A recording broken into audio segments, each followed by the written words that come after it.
Kita masuk ke pilar yang pertama, yaitu suhbah. Suhbah dari bahasa Arab, ya, sahiba yashabu, suhbatan, berarti persahabatan.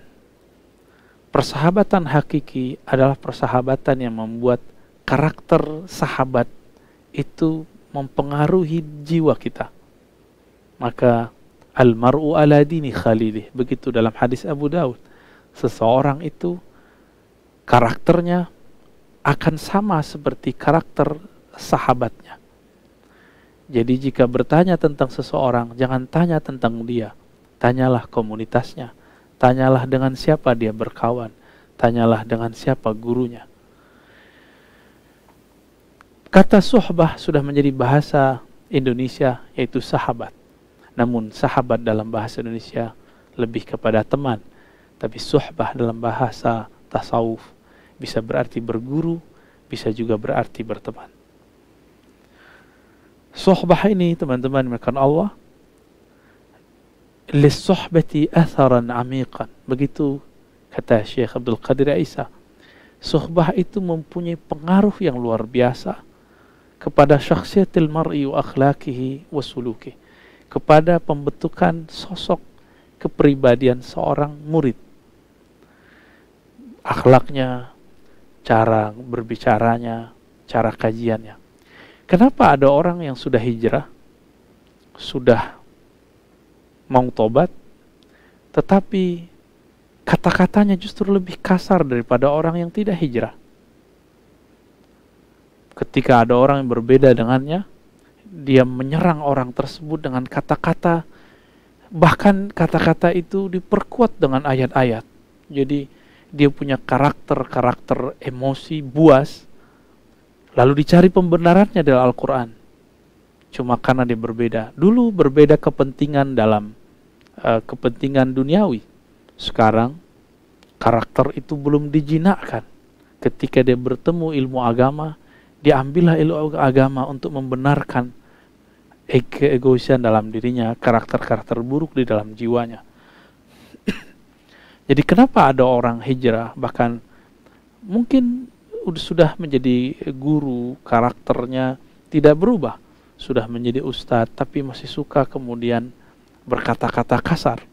Perlu diketahui, syaitan itu tidak pernah berkata kasar. Syaitan itu menggoda, syaitan itu merayu. Mungkinkah orang yang merayu berkata-kata yang kasar?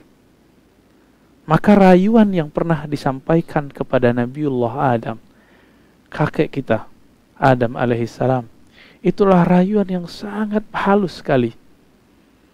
Apa kata syaitan? Inni laka nasihun. Sesungguhnya aku adalah pemberi nasihat yang terpercaya. Amin. Begitu iblis mempromosikan, membranding dirinya, sehingga Nabi Adam pun karena tahu, oh iblis ini orang yang sudah tua di surga, perlu dipertimbangkan kata-katanya. Namun ketika Nabiullah Adam terusir dari surga, apakah beliau menyalahkan iblis? Tidak.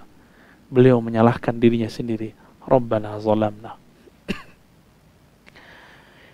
Kenapa Sayyidina Adam tidak menyalahkan iblis?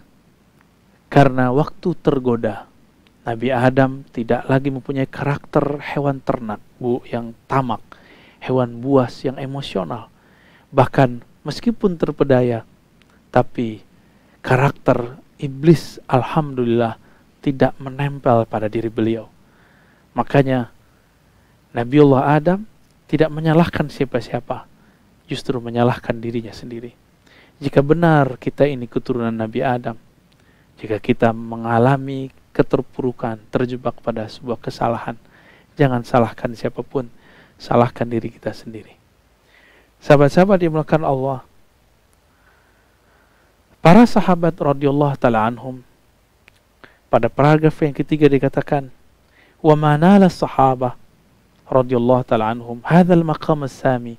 Para sahabat tidak sampai kepada makom tingkatan yang tinggi ini, wa darajat rafi'ah ba'dan kanu fi zulumatil jahiliyah, setelah mereka berada dalam kegelapan akhlak-akhlak orang jahiliyah, illa bimusahabatihim li Rasulillah sallallahu alaihi wasallam wa mujalasatihim lah. Kecuali setelah mereka suhbah dan julus kepada Nabi. Suhbah, berguru kepada Nabi, duduk bersama Nabi, dan mendengarkan kata-kata Nabi.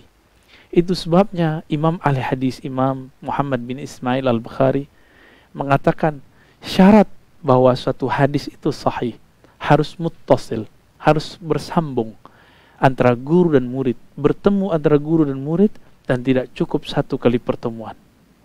Tapi harus ada tulus suhbah, panjang dan lamanya waktu berguru. Sehingga karakter kebaikan yang ada dalam diri guru pindah dan ditiru oleh si murid. Para sahabat yang dulu mereka melakukan semua kemaksiatan, yang kemaksiatan itu ada pada saat ini, ada pada zaman modern ini. Sebut saja apa kemaksiatan hari ini. Dulu ada di masa sahabat. Dengan karakter bercahaya dalam diri Nabi Muhammad SAW, itu mampu menerangi kembali kegelapan hati mereka. Dengan cara apa? Dengan cara mereka hadir bersama Nabi, hadir di majelis Nabi, mengikuti akhlak-akhlak Nabi, melihat hari-hari Nabi. Jadi sangat sederhana, bukan dengan cara kuliah di kampus 4 tahun, S2 2 tahun, 3 tahun, atau S3 4 tahun, tidak. Tapi dengan cara mengikuti hari-hari Nabi SAW. Lalu akhlak Nabi yang ada pada sahabat itu diambil oleh tabi'in. Disebut tabi'in artinya orang yang mengikuti, taba'a, orang yang mengikuti baginda Nabi SAW melalui sahabat. Kenapa para tabi'in tidak langsung mengatakan, gak usah ikut sahabat, langsung saja kepada Rasul? Tidak. Mereka meyakini Rasulullah masih hidup di alam yang lain, tapi secara akhlak mesti berguru ke muridnya Rasulullah. Begitulah tabi'ut tabi'in, generasi setelahnya. Tapi kenapa ada hari ini orang mengatakan, tidak usah ikut guru, langsung saja kepada Allah dan Rasulnya? Apakah kita ini seorang Rasul, sehingga bisa langsung meminta kepada Allah, sehingga langsung bisa berkomunikasi dengan Allah?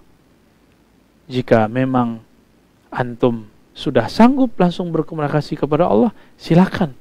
Bahkan tidak perlu dengan Rasul. Langsung saja kepada Allah, mungkin menjadi Rasul yang baru. Tapi itu mustahil. Nabi mengatakan, la nabiyya ba'di, tidak nabi setelahku. Berarti jika ingin berkoneksi kepada Allah Subhanahu wa taala, kita mesti melewati Nabi Muhammad sallallahu alaihi wasallam. Nabi Muhammad secara fisik sudah masuk ke alam lain. Maka kita mesti bertemu dengan orang yang pernah bersahabat dengan beliau. Mereka pun sudah wafat, maka digantikan generasi setelahnya. Sampai hari ini mereka masih ada. Mereka yang disebut dengan Al-Warras atau Al-Wurras Al-Muhammadi, para pewaris Nabi Muhammad sallallahu alaihi wasallam. Dan ini sahabat-sahabat maka Allah dikatakan di halaman 42-nya, khalidah khalidah ila qiyamis sa'ah. Ini akan kekal sampai hari kiamat. Fa inna li Rasulillah sallallahu wurrasan minal ulama ila arifin. Kenapa? Inilah perbedaan umat Muhammad dengan umat selainnya. Umat Nabi Muhammad mempunyai pewaris-pewaris yang bersanad bersilsilah sampai akhir zaman. Mereka lah orang-orang yang arifina billah, yang mengenal Allah, bukan sekedar mengenal kitab-kitab, bukan sekedar yang mampu berdiskusi, tapi mereka adalah orang-orang yang mewarisi cahaya dari qalbu Nabi Muhammad sallallahu alaihi wasallam. Ya. Jadi mereka tidak hanya mewarisi gelar. Maka tidaklah penting gelar doktor, gelar MA, gelar LC, gelar sarjana, jika itu cuma membuat orang pintar berbicara, tapi tidak berpintar dalam bersuhbah, tidak pintar dalam berakhlak. Maka sahabat-sahabat dulu di masa Rasulullah, yaktabisuna min nurih, mereka mengambil cahaya itu dari Nabi Muhammad SAW, lalu diwariskan ke orang setelahnya. Inilah yang Nabi katakan, tuba liman ra'ani wa amana bi. Beruntung mendapatkan cahaya siapapun yang melihatku. Beruntung ya dan beriman kepadaku. Beruntung juga siapa yang menjadi murid mereka, lalu murid mereka dan murid-murid terus sampai kemudian sampai akhir zaman. Alhamdulillah, Allah izinkan kita berguru kepada orang-orang yang mempunyai silsilah keilmuan kepada baginda Nabi Muhammad sallallahu alaihi wasallam.